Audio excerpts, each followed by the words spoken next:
छत्रपती शिवाजी महाराज, शाहू महाराज, शाहीर अण्णाभाऊ साठे, महात्मा ज्योतिबा फुले, सावित्रीबाई फुले, लोकगुरु सरदार वल्लभभाई पटेल, महाराणा प्रताप, डॉक्टर बाबासाहेब आंबेडकर, उपस्थित मौलाना अबुल कलाम आझाद, उपस्थित सर्व नागरिक बंधूंनो, माझ्या मित्रांनो व भगिनींनो, आज या ठिकाणी आपल्या या प्रचार कार्यालयाचं उद्घाटन या ठिकाणी जामनेर रोड कोणतं भरीत सेंटर आहे बाजूला, मनुमाता भरीत सेंटर शेजारी, कारण हा पत्ता सर्वांना आता जास्त माहिती आहे म्हणून तो पत्ता सांगितला बरा. प्रत्येकाने पत्ता सांगताना हाच पत्ता सांगावा म्हणजे कार्यालयावर यायला अडचण येणार नाही. कारण या ठिकाणी आज नाथाभाऊंच्या हस्ते उद्घाटन या ठिकाणी झालं आहे. नाथाभाऊ भुसावळमध्ये एवढी दहशत, एवढा बदमाशपणा तुम्ही कधी पाहिला नसून एवढा बदमाशपणा कार्यालयाच्या बाबतीत माध्यमातून या भुसावळमध्ये आला. कार्यालयाच्या ओपनिंगच्या साठी जागेच्या संदर्भात ज्या व्यक्तीशी माझी चर्चा झाली होती किंवा आम्हाला कार्यालयाला जागा लागेल त्यांना सुद्धा धमकवण्यात आलं आणि त्यांना सांगितलं की कोणी जागा देऊ नका आणि जागा दिल्यानं काही होत नाही. जागा शेवटी लोकांच्या हृदयात असली पाहिजे, मनामध्ये असली पाहिजे. या अशी कोणाच्या जागे बिगेनं काही होणार नाही आहे. आणि तुम्ही जेवढ्या अशा पद्धतीने वागसाल की जर इतर पक्षांचे कार्यालय उघडायला नको, त्यांना परवानग्या मिळायला नको, त्यांना बॅनर लावायला जागा नको मिळायला पाहिजे, असं जर कोणी म्हणत असेल तर या भुसावळची जनता तुम्हाला धडा शिकवल्याशिवाय राहणार नाही, एवढी खात्री मी आपल्याला या ठिकाणी देतो. मी कार्यकर्त्यांना विनंती करेल की ज्या ज्या ठिकाणी कार्यालयाच्या बाबतीत प्रॉब्लेम येत असेल त्या ठिकाणी घराघरात कार्यालय खोला आपल्या आणि याला दाखवून द्या की कोणी मंत्री झाला, एक तुटपुंज या खात्याचा मंत्री झाला म्हणून जास्त माज येता कामा नये. कारण नाथाभाऊ तुमच्याकडे किती 12-13 खाते होते, याच्याकडे हे खातं जे आहे ना हे महामंडळ आहे आणि या महामंडळाला 1 रुपयाचं बी बजेट नाही आहे. मी आपल्याला खात्रीने सांगतो की भुसावळची जनता 9 वर्षापासून त्रस्त आहे आणि सर्वात जास्त त्रस्त माझ्या माता आणि भगिनी आहे की पाण्यामुळे त्यांना सर्वात जास्त त्रास.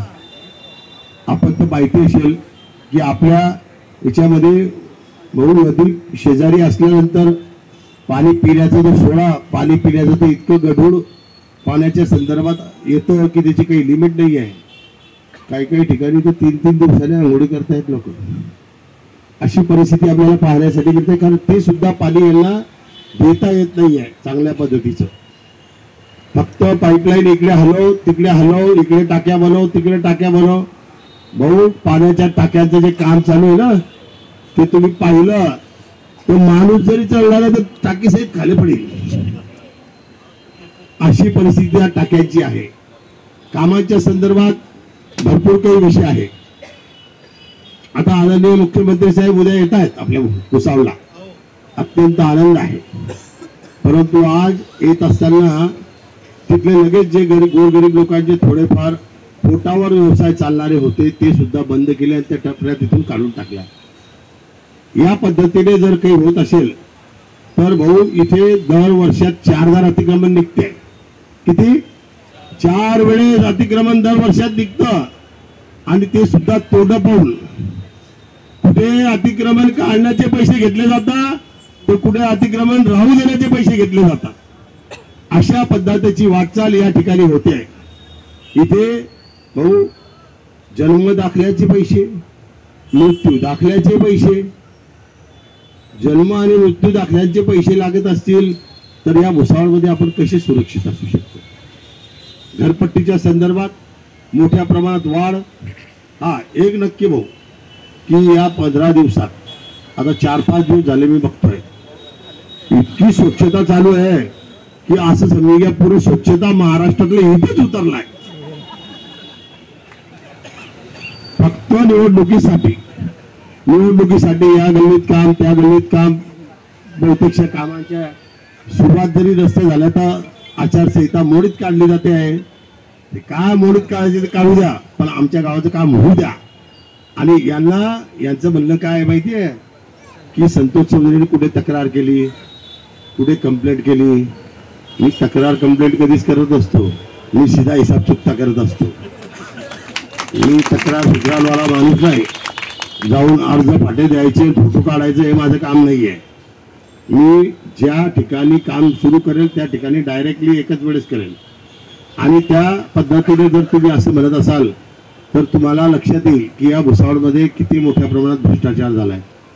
एवढे करोड रुपये आपल्या भुसावळमध्ये आलेत आणि एवढे खर्च झालेत, त्यामध्ये मोठ्या प्रमाणात काय काय बोगसगिरी झाली आहेत ते तर मी दाखवेलच.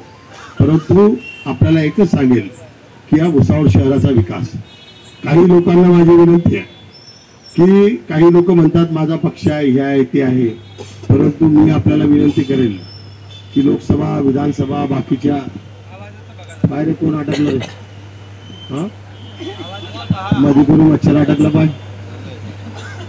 हॅलो ना, हॅलो हॅलो, कोणाचा मोबाईल चिपकला का ना त्याला.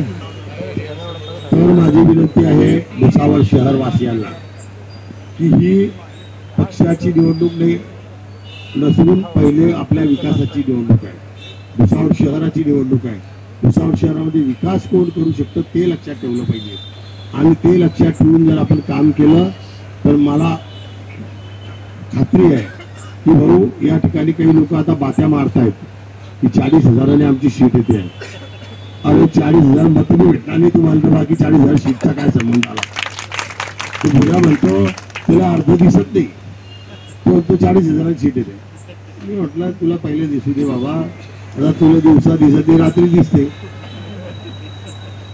अशा पद्धतीने कोणीही जास्त वल्गना करता कामा नये. आपली न्याय देवता जी आहे ती जनता आहे. आपले मायबाप जे आहे ते जनता आहे. ते चांगल्या चांगल्याला वरती नेतात आणि चांगल्या चांगल्याला पटकतात. तर ते त्यांच्या हातात आहे. मला विश्वास आहे. माझी फक्त या भागातल्या नागरिकांना विनंती आहे की फार मोठ्या प्रमाणात भाऊ भंडाऱ्यावर पैसा आला आहे. भंडाऱ्याहून एवढा पैसा आला आहे, तो पैसा माझ्या मताने भुसावळसाठी आला तर चांगलंच आहे. महालक्ष्मीचं दर्शन होईल आपल्या नागरिकांना आणि ते घेऊन घ्यावं, लक्ष्मी दर्शन करून घ्यावं, कारण ते आपलेच पैसे आहे. कारण आपण दिलं आणला, आपण दिलं केलाय. तर माझी विनंती आहे की कोणीही आपलं नुकसान करून घेता कामा नये. कारण या ठेकेदारांना, या बंडांना आता तुम्हाला माहिती असेल, यांना खोबऱ्याचं तेल लावायला पैसे नव्हते, आता याच्या चेहऱ्यावर मी तेल दिसत आहे. हे परिस्थिती या ठेकेदारांची, नगरसेवकांची त्या ठिकाणी झाली आहे. आपल्याला सर्वात पहिलं महत्वाचं म्हणजे या भुसावळ शहराच्या नगरपालिकेतून नगराध्यक्षाचे उमेदवार म्हणून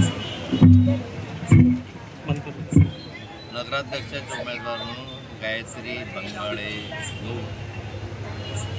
यांना आम्ही उमेदवारी दिलेली आहे. सर्वात प्रथम असं आहे की ही निवडणूक राष्ट्रवादी काँग्रेस शरदचंद्र पवार गटाच्या माध्यमातून, पक्षाच्या माध्यमातून या ठिकाणी तुतारी या निशाणीवर लढवली जात आहे. नगराध्यक्षपदासाठी मी नाव सांगितलं मगाशी, तसं सर्व प्रभागांमध्ये उमेदवार उभे आहेत आणि त्या सर्व प्रभागातल्या उमेदवारांसाठी नगराध्यक्ष निवड यावाचा जनतेला केलं. भुसावळ शहरामध्ये अनेक समस्या अजून जिवंत आहेत. या ठिकाणची अमृत योजना गेले अनेक वर्षापासून प्रलंबित आहे, ती पूर्ण झालेली नाही. शहरामधल्या नागरिकांना स्वच्छ आणि चांगलं शुद्ध पाणी मिळालं पाहिजे म्हणून ही योजना आहे. दुर्दैवाने ही योजना पूर्ण होऊ शकली नाही. ते अपूर्ण योजना पूर्ण करण्याचं काम आम्ही आमचा नगराध्यक्ष आल्यानंतर निश्चित प्राधान्यानं भूमिगत गटारींचे कामं असतील, स्वच्छतेचे कामं असतील, या आरोग्याच्या दृष्टिकोनातून पाहिलं तर फार शहरामध्ये चांगली स्थिती आहे असं नाही. एक प्लॅन असला पाहिजे शहराच्या विकासाचा आणि त्या दृष्टिकोनातून वारडापर्यंत गेलं पाहिजे. या शहराचे दोन टप्पे होऊ शकतात. एक म्हणजे आत्ता अस्तित्वात असलेलं शहर आणि या ठिकाणी हद्दवाढ झाल्यानंतर किंवा होईल त्यावेळेचं शहर. आता हद्दवाढीसाठी प्रयत्न चालू आहे, पण हद्दवाढीसाठी अजूनपर्यंत परवानगी मिळालेली नाही. मी याच्यासाठी पुढाकार घेतला. दुर्दैवानं ते होऊ शकलं नाही आणि त्यामुळे ग्रामीण भागामधलं परंतु शहरी भागाला जोडलेलं अशा स्वरूपाची जी वस्ती आहे त्या वस्तीमध्ये कुठल्याही नागरी सुविधा नसल्यामुळे अजून आपल्या हद्दवाढीच्या प्रस्तावाच्या वाढ बघतात.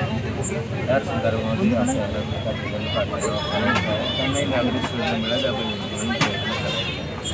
अशा अनेक गोष्टी मला भुसावळ शहराच्या संदर्भामध्ये सांगता येतात आणि त्या सगळ्या समस्या सोडवण्यासाठी सक्षम असे उमेदवार जनतेचा प्रचंड प्रतिसाद मिळतो आहे. अनेकांना मी दूरध्वनीद्वारे संपर्क साधला. माझ्याशी बोलताना अत्यंत आनंदित आहेत, अत्यंत चांगल्या रीतीने बोलतात. त्यांना विश्वास आहे या ठिकाणी ते नाथाभाऊ आल्यानंतर शहराच्या विकासाला निश्चित होईल, चांगली प्रोत्साहन निर्माण होईल आणि त्या पद्धतीनं आशेनं आगामी मतदारांना त्यांना आवडतं. मग दुसरा प्रश्न असा आहे की भाजपचे मुख्यमंत्री उद्या भुसावळ शहरामध्ये प्रचारासाठी येत आहेत, तर त्यांना कुठेतरी भाजपांना भीती वाटत आहे का? भाजपला भीती वगैरे वाटते असं मला म्हणता येणार नाही.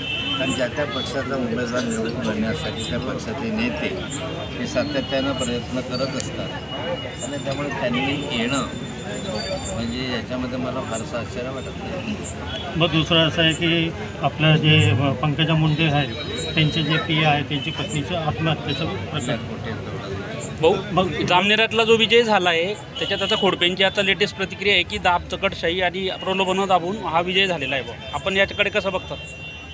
जामनेरला जो विजय झाला आहे आणि तो विजय कशा रीतीनं झालेला आहे, त्या रीतीनं कशा रीतीनं माघारी घेण्यात आले हे चित्र तुम्ही व्हिडिओद्वारे पाहिलेलं आहे. मला वाटतं हे स्पष्ट संकेत देत आहे की तिथली जी निवडणूक आहे ती निर्भीड अशा याने झालेली नाही. त्या ठिकाणी एक व्हिज्युअल पाहिलं म्हणजे व्हिज्युअलवरून अंदाज येतो की निवडणूक कशा रीतीनं पार पाडली. तो तिथे दडपशाही चाललेली आहे असा ट्विट आपले रोहित पवार यांनी केलं होतं की जामनेर शहरामध्ये त्यांनी जामनेर शहरामध्ये अलीकडे तो फॉर्म विड्रॉलच्या दिवशी जसं कॉलर पकडून त्याला ढकलं तिथपर्यंत नेलं यावरून रोहित पवारांनी ती प्रतिक्रिया दिलेली आहे. भाऊ वरणगावात भाजपचे बंडखोर उमेदवार उभे आहेत आणि त्यांनी म्हटलं आहे की बुवा जात आणि पैसा पाहून तिथे उमेदवारी बदलण्यात आली आणि आपलाही उमेदवार तिथे उभा आहे. आपण कसं बघता या सगळ्याकडे? आता भाजपचा अंतर्गत प्रश्न आहे.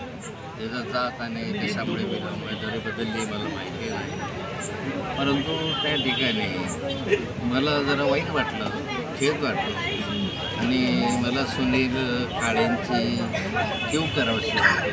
त्यांचा जुना कार्यकर्ता आहे. मीच त्याला पुढे आणलेलं होतं, मीच त्याला नोकरीला लावलेलं होतं, मीच त्या कालखंडामध्ये बरेचसे कामं त्याला मार्गी लागलं. अशा प्रामाणिक कार्यकर्त्याचे हे हाल होत आहे.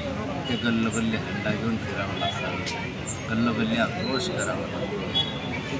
त्याचं मला दुःख वाटतं. मग दुसरा प्रश्न असा आहे की बावनकुळे यांनी एका प्रचार सभेमध्ये सांगितलं कार्यकर्त्यांना की आमची लाडकी बहीण उन्हामध्ये बसत आहे, थोडा मंडप जास्त लावा, निवडणूक आयोगाला हिशोब देण्यासाठी आम्ही बसले असं त्यांनी वक्तव्य केलं बावनकुळे. याच्यावरून हे लक्षात येतं की निवडणूक आयोगावर किती मोठा दबाव असेल. कारण अशा स्वरूपाचे बावनकुळे साहेब ज्या ठिकाणी वक्तव्य करतात त्याचा अर्थ असा आहे की तुम्ही कुछ भी करो. या संदर्भातली स्टेटमेंट अजित पवारांनी दिलं आहे की मी निधी देईल बुवा पण त्यासाठी तुम्हाला मतं द्यावी लागतील. मी निधी देईल पण त्यासाठी तुम्हाला मतं द्यावं लागतील.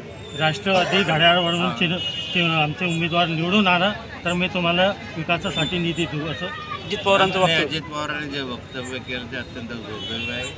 निधी हा काही तुमचा घरकाम इथे नाही, काही ती आपली वडिलोपार्जित ती स्टेट नाही आहे, जनतेचा पैसा आहे, तो समान तत्वानं वाटप करावं असं तुम्ही शपथ घेतलेली आहे. आणि त्यामुळे कोणाशी भेदभाव करणार नाही असं त्या शब्दामध्ये तुम्ही म्हटलेलं आहे. त्यामुळे मला मतं दिले तरच मी देईल हे वक्तव्य चुकीचं आहे.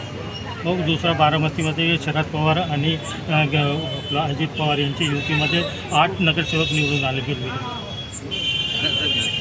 प्रत्येक ठिकाणी असं आहे. प्रत्येक नगरपालिका त्यांना असं वाटतं की हे काहीच नाही करू शकता, पण मला एवढा विश्वास आहे जनतेवरती की ते माझा साथ देणार.